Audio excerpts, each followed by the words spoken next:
ঝালকাঠি সরকারি বালক বিদ্যালয়ে প্রাইভেট না পড়ায় শিক্ষকের বিরুদ্ধে ছাত্রদের মারধরের অভিযোগ।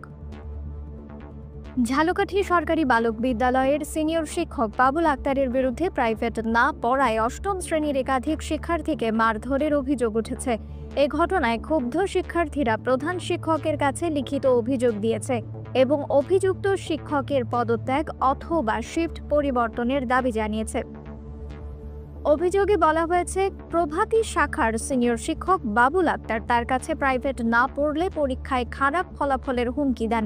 ছাত্ররা এতে রাজি না হলে তিনি তাদের ৩২ জনকে মারধর করেন এবং অশালীন ভাষায় গালিগালাজ করেন। এ বিষয়ে অভিযুক্ত শিক্ষক বাবুল আক্তারের সঙ্গে যোগাযোগ করা হলে তিনি সাংবাদিক পরিচয় পাওয়ার পর কল কেটে দেন।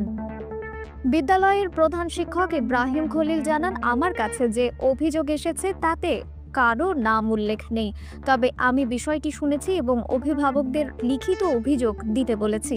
এখনও কেউ অভিযোগ দেয়নি। রবিবার স্কুলে গিয়ে পুরো বিষয়টি খতিয়ে দেখব।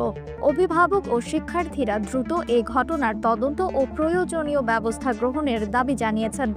বিষয়টি নিয়ে শিক্ষা প্রশাসনের পক্ষ থেকে কী পদক্ষেপ নেওয়া হবে এখন সেটাই দেখার বিষয়।